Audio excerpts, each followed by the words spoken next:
Je vais faire une vidéo simple où je vais dire des trucs simples. Alors, on a reçu aujourd'hui les notations pour 2019 en 2020.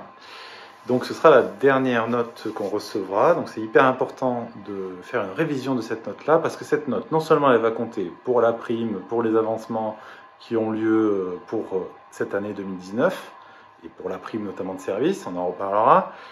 Mais en plus, cette même note va être reconduite pour 2020 automatiquement.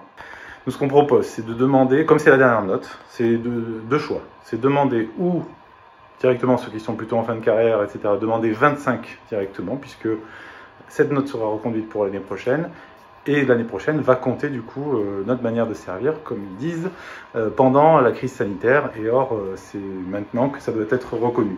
Pour ceux qui sont en milieu, début de carrière, peut-être demander 2 points immédiatement dans la révision de notes, puisque on sait que beaucoup de collègues ont été ou peu augmentés ou pas augmentés du tout, et il y a eu beaucoup de secteurs qui n'ont pas été augmentés du tout, alors qu'on a tous été des acteurs importants de la crise Covid, de cette crise sanitaire qui est une des pires qu'on ait connues, et on espère que ce sera terminé l'année prochaine, mais on n'en est absolument pas sûr.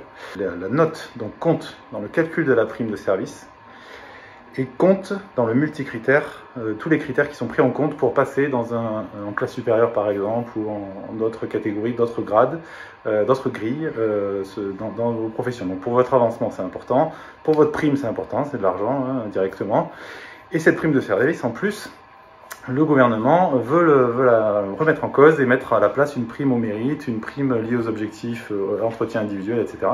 Et ça, il faut absolument se battre contre ça. Et donc, réaffirmer cette question de la prime de service que l'on a en ce moment, et la défendre, et c'est une manière de la défendre. Alors si on a fini son OAT, avant le 31 décembre, on a fini son OAT.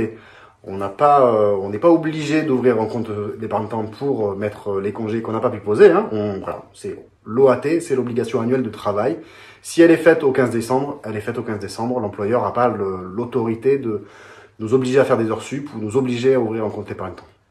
En réalité, on aimerait que tous nos congés puissent être pris sur l'année en cours.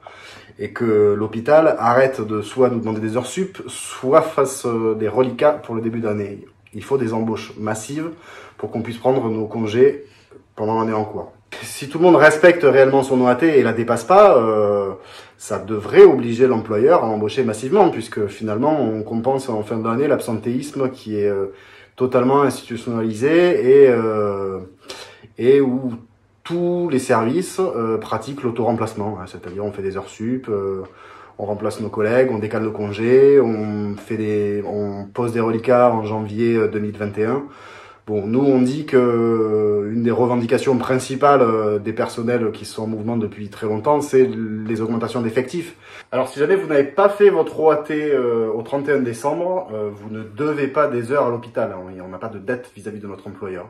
Alors en 2021, les négociations sur le Ségur vont continuer. Donc à nous de se mobiliser pour vraiment faire pencher la balance pour le soin et pour les personnels de santé. On a besoin de plus d'embauches, on a besoin de meilleures formations tout au long de notre carrière, on a besoin d'une réelle reconnaissance, les 183 € que tout le monde n'aura pas eu suite à ce Ségur. C'est un minimum. Il faut maintenir la pression, et ça passe par la grève, ça passe par des manifestations dans la rue, la mobilisation dans tous nos secteurs, même qu'on soit en EHPAD ou dans le médico-social. Ça va être très très important de rester mobilisé parce qu'on a un gouvernement qui continue à demander à l'hôpital de faire des économies. Alors pour le plan de financement de la sécurité sociale en 2021, c'est encore 1 milliard d'économies qui vont être faites sur le dos de l'hôpital. Bien entendu, ça va jouer sur la qualité des soins. En contribuant à ce discours qui sous-entend que l'hôpital a tenu, que l'hôpital va bien, que l'hôpital peut gérer cette crise sanitaire,